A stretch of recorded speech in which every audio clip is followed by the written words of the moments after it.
When it comes to Italy, we have always heard about its delicious wine, beautiful Pisa and architecture, the breathtakingly gorgeous Tuscan skies, its cypress trees, and look at those clouds. So today, And welcome back. Here is your favorite travel girl.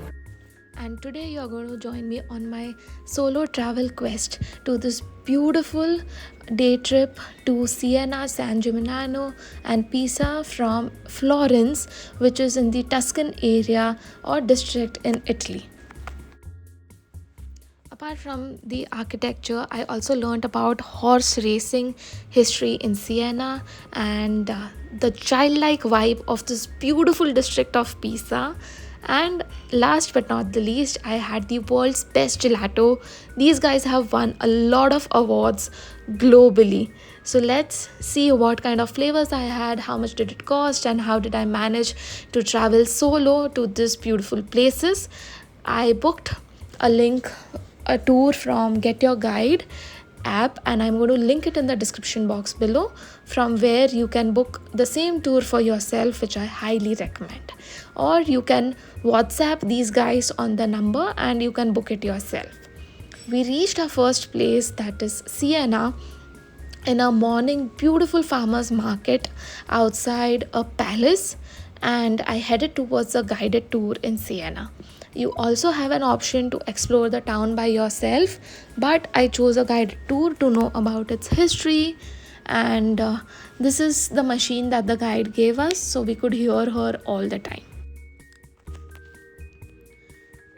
This is a Gothic church. You can see the color difference, that is black and grey, gloomy compared to the colors right beside the other buildings around. And this is the Siena's main square or palazzo, as you can say. These kind of arches and design is what's usually found in the Gothic style.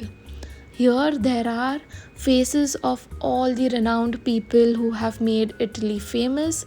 You'll see faces of Picasso, Michelangelo, and all other renowned important people of Italy. I took a guided tour, but I was so hungry that I actually stopped by when she was talking for a minute to grab some food. But when I saw, she left, and I ended up wandering around the streets by myself. This is a wolf, and there's a mythology that Rome and Romulus were around this wolf, and Rome is the city from which obviously everyone knows Rome. So that's the wolf from which the mythology has generated. This is another big square of horse racing, and the winner of horse racing wins millions of euros. This is a very big game in such a small town in Italy. I had no idea. People gather around from the entire country, and all the parapets and windows that you see here are extremely filled and noisy. So this is the horse statue to talk about its history.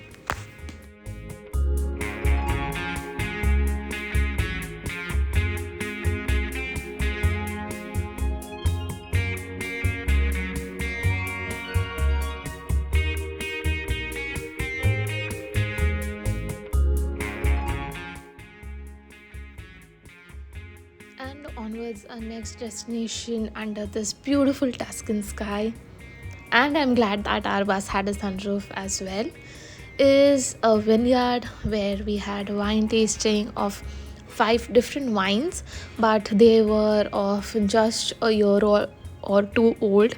This trip was done in April 2023, so the sun was piercing, but it was windy as well. So I think you can go without thermals, but you should carry a jacket for sure, and some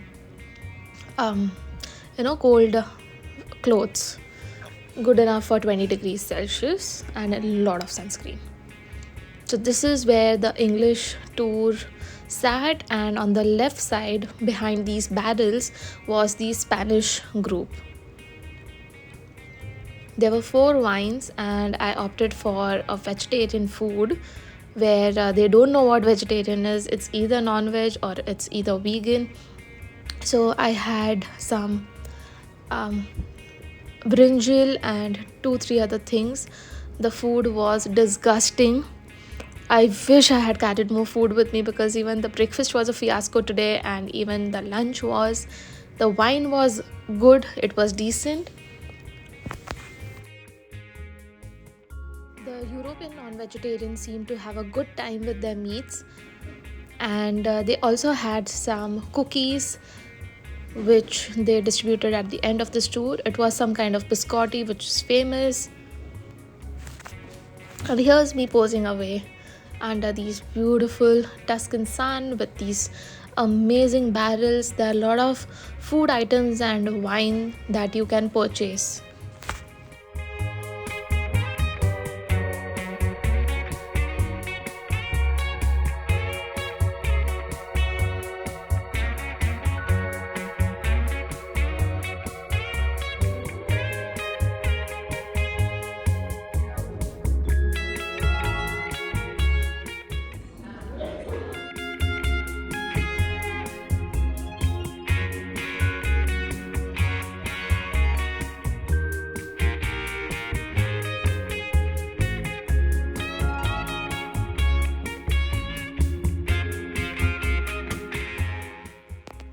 The house at the Scenery really stole my heart away.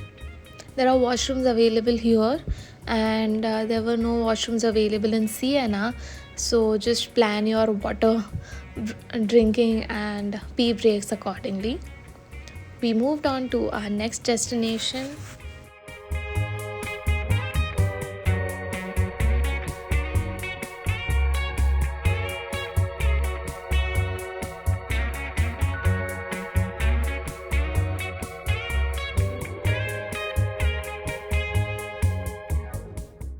That is San Gimignano, and the city welcomed us like no other city in Italy has done for me. So beautiful, I really wanted to cry my eyes out. Also, Volterra. If you guys know the Volturi's from Twilight, the town is just a few kilometers away from here. That's the palace of San Gimignano, and the city starts once you enter from there. And it's beautiful. I really loved the vibe of this place. So sunny, so lively. And of course, the best part was yet to come, and that is the gelatos. There are a lot of stores here where they sold their art, which was very unique in nature and unique in Italy that I saw. We were given around 1.5 hours to explore this town and to meet at the same drop point. So remember to put that location on your Google Maps so you don't get lost. Look at these beautiful plates. They were around 20 to 50 euros per plate. The artwork was so cute. I really wanted to pick everything up, but obviously it was way too just look at that sun. It was way too expensive and I did not have luggage space. There are these buses that you can put in your showcase at your houses, these Vespas.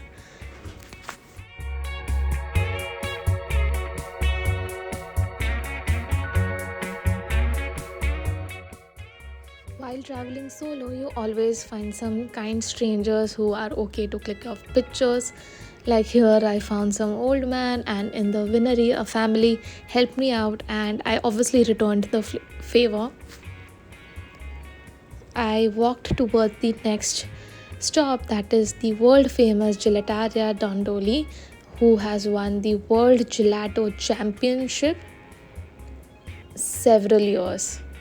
You can just probably pause and check out the flavor options that are available here.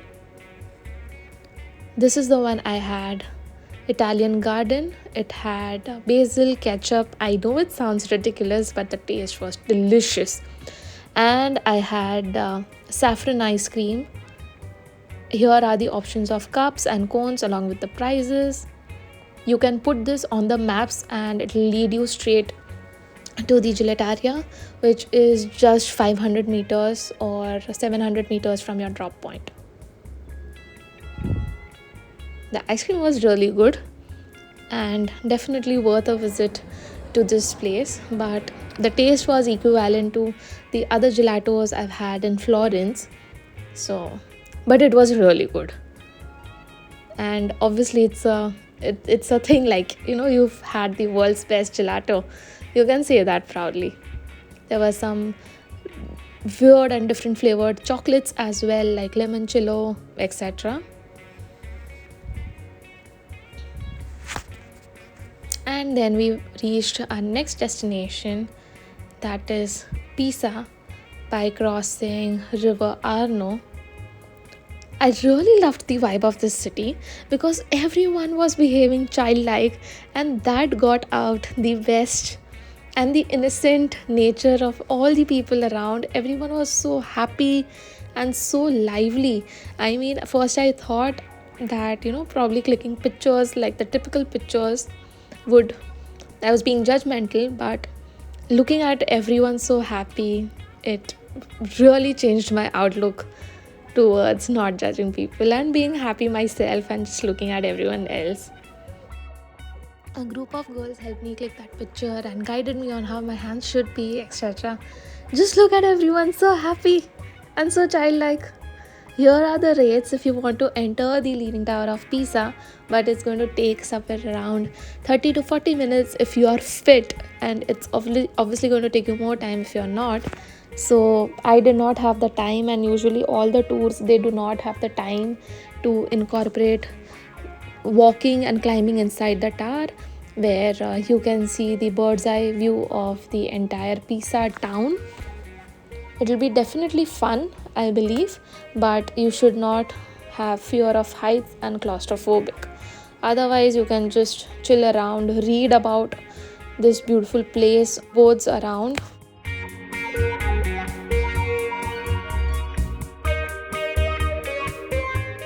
Also count the waiting time before you calculate the time to go up and come down, and you can take a screenshot of the rates that are given to enter all the three monuments that are in the same area.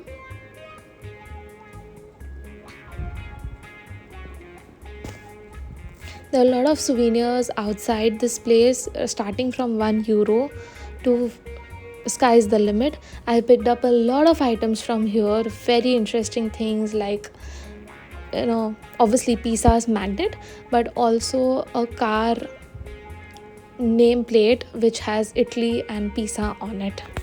Check out my Instagram stories to know more and hit that subscribe button for such valuable information.